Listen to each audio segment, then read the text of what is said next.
السلام عليكم احلى متتبعين، كي دايرين؟ لاباس عليكم؟ نتمنىكم تكونوا على خير وبخير. اليوم نهار جديد وفي وصفه جديده كتجي غزاله، بغيتكم تجربوها. كنتاكي منزلي اللي ما عادي تجربوه وعادي تستغناو على ديال الزنقه تماما. تبعوا الفيديو ونتمنى الوصفه اليوم تنال الاعجاب ديالكم. كما كتلاحظوا معايا خديت هنا واحد صدر ديال الدجاج. دجاج صدر ديال الدجاج راه كان عندي مغسول بالملحه والحامض مزيان اولا الخل اللي متوفر، وكنقطعوا شرائح بهذه الطريقه. ومن بعد عاوتاني غادي نولي نقسمهم شرائح طوال. كنستمر بهذه العمليه حتى كنكمل الكميه اللي عندي كامله. هنا كنضيف الملحه والفلفل الاحمر، واحد معلقه صغيره، معلقه صغيره ديال الزنجبيل، عندي كمون معلقه صغيره حتى هي، الزعتر معلقه صغيره، وقليل من الكركم، معي واحد شويه، وعندي واحد 2 معالق ديال الخل كبار. هذا الخل كيعطي طراوه وفتاته للدجاج هو والزيت. غادي نخلط العناصر مزيان حتى تنسجم مع بعضياتها كما كتلاحظوا.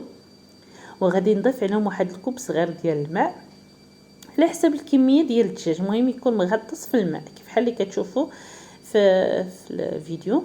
هنا غادي نغطي الدجاج ديالي بفيلم اليمونتير ونحطهم في الثلاجه واحد المده ديال ساعتين. هنا من بعد ما دازت ساعتين خديت واحد 2 كؤوس ديال الدقيق، ضفت عليهم ملحه، الفلفل الاحمر والقليل من الفلفل الاسود، وغادي نحاول نخلط العناصر مزيان مع ديك الدقيق. وغادي نبدا ندوز فيه الدجاج ديالي حتى نكمل الكميه كامله اللي عندي مرقده في ديك الماء والتوابل. كنستمر بهذه العمليه حتى كنكملها. المرحله الثانيه هي عاوتاني غادي نولي ندير هذاك الدجاج ديالي اللي دوزته في الدقيق، نولي ندوزو في الماء. يبقى لك الماء هذا فيه التوابل اولا غير الماء عادي واخا ما يكونش فيه التوابل، وندوزو في الدقيق. المرحله الثانيه نولي ندوزو كما قلت لكم في الماء، ونولي ندوزو في الدقيق حتى كنكمل الكميه اللي عندي كامله. هنا الزيت خصو يكون سخون مزيان اولا تقدروا ديروه في الفران. دابا جربته معكم بالزيت، المره الجايه نديرو لكم في الفران باش تشوفوا الطريقه كيفاش دايره.